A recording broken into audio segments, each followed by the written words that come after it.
Өмнө нь болохоор чинь аймгийн засгийн газартай ингээд бас уулзалт хийгээд хүний нөөцийн талаар ингээд ярьсан байгаа. Тэгээ 3 аймгаас ингээд хүний нөөц ингээд хангах боломжтой талаар ингээд ярьсан юм аа. Бидний шаардлагыг одоо хангаж чаддаг тийм хүний нөөц үнэхээр хэрэгтэй байна гинэ нэгдүгээртөө.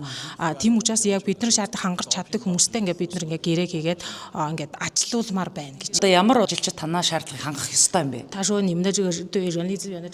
нэг хамгийн үндсэн шаардлага. Энэ шаардлагын юу вэ гэвэл нэгдүгээрт тогтвортой удаан хугацаанд ажлын байрынхаа ажлыг хийж чаддаг, тогтвортой ажиллаж чаддаг хүн хэрэгтэй гинэ. Өнгөрсөн жил болохоор чи нийтдээ нэг ажлын байран дээр 80 хүн ингээд ээлжээ сологдсон байна гэж байна. 30-аас 40 хүн ингээд хангаж байгаа ажлыг бараг ингээд 80 хүн ирээд хийсэн байгаа. Ягаад гэвэл энэ хүмүүс ирээл яваал, сологдоод яваал. Тийм учраас одоо энэ дэр ялангуяа нөгөө нэг ажлын байран дээр ингээд тогтвортой ажиллах хүмүүс хүний нөөц нэлээд хэрэгтэй гинэ. Ховд аймаг бол уул уурхаатай учраас том оврын одоо ачаа тэврийн машинтай жолооч нарын тоо бол их байдаг. Тэгээд Эрдэнэ-Бүрэнгийн усан цахилгаан станцын одоо төсөл хэрэгжснээрээ жолооч нар маань бас тогтвортой ажлын байртай би одоо болох юм байна гэсэн ийм хүлээлттэй байсан. Гэтэл танаа одоо өгч байгаа мэдээлэлээр оргил ачааллынхаа үед нэг 20-30 одоо тэврийн хэрэгслийг ажилуулах боломжтой гэсэн мэдээлэл өглөө. Яагаад энэ машины тоо цөөн байна вэ? Тээврийн талаар ингээ хүмүүс нэг жоохон буруу ойлгоод байгаа юм шиг байна. Байнгын удаан хугацаатай маш уур томтой маш олон ачаа байна гэж ойлгоод байгаа. Гэхдээ ерөнхийдөө тийм биш байгаа. Манай одоо ингээ төсөл дээр болохоор чинь нэгдүгээр хамгийн байнгын хэрэгэлдэг одоо цемент байгаа. Тэгээ цемент болохоор чинь цемент нь манай ховдын цементийн үйлдвэрлэлээс авчиж байгаа. Тэгэхээр чинь ховдын цементийн үйлдвэрлэл өөрөөсөө тээвэрлээд ингээ талбай дээр хүргэж байгаа. Тийм учраас энэ дээр тээвэр хэрэггүй байгаа. Хоёрдугаарт ингээ байнгын хэрэгжилж байгаа түлшнүүд байгаа. Түлш бас ингээ нийлүүлжсэн түлшин компани бас манай талбай дээр хүргэж өгч байгаа. Тийм учраас бас тээврэх шаардлага байхгүй.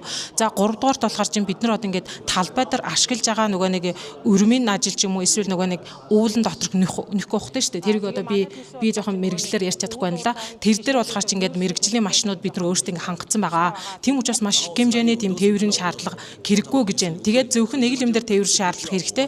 Тэр бол Хятадаас одоо манай төсөл дээр орж ирж байгаа Монгол улсад байхгүй түрээслэгдэхгүй тийм техник тоног төхөөрөмжийг л ингээд зөөх тээвэрлэх тэр нэг л ажил байгаа. Тийм учраас манайд тийм амар овор удаан хугацаанд их хэмжээний тийм ачаанууд байхгүй гинэ. Тэгээ орон нутгийн иргэдээс одоо хэдэн хувийнхаа нийт ажиллах хүчнээ бүрдүүлнэ гэж тооцож байгаа вэ? Төсөл хамгийн оргил үед Монголын орон нутгаас бараг 600 монгол ажилч нь хэрэгтэй гэж одоохондоо төлөвлөгөөж байгаа гинэ. Өнөөдрийн байдлаар одоо хичнээн одоо хүн ажиллаж байна. Төслийн үн дээр ялангуяа орон нутгийн иргэд ажиллаж байгаа юу? За одоохондоо талбай дээр яг 50 орчим монгол ажилчнууд ажиллаж байгаа. Тэгээд энэ дотор бас нөгөө янз бүрийн мэрэгжлийн шаардлагыг хангасан тийм хүмүүс мэрэгжлийн хүмүүс бас байгаа. Энгийн ажилчнууд бас байгаа.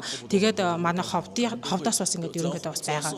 Туслан гүйцэтгэгч монгол компаниуд хичнээн ажиллаж байгаа. Одоохондоо манай ажлыг дандаа монгол компаниуд ингээд биелүүлж байгаа. Жишээлбэл Түлш Монголоос авж байгаа, Цемент Монголоос авж байгаа, даатгалыг бас ингээд Монголоос ингээд даатгал авчиж байгаа. Зураг төслийн хөвлөх компаниуд бас Монголоос байгаа.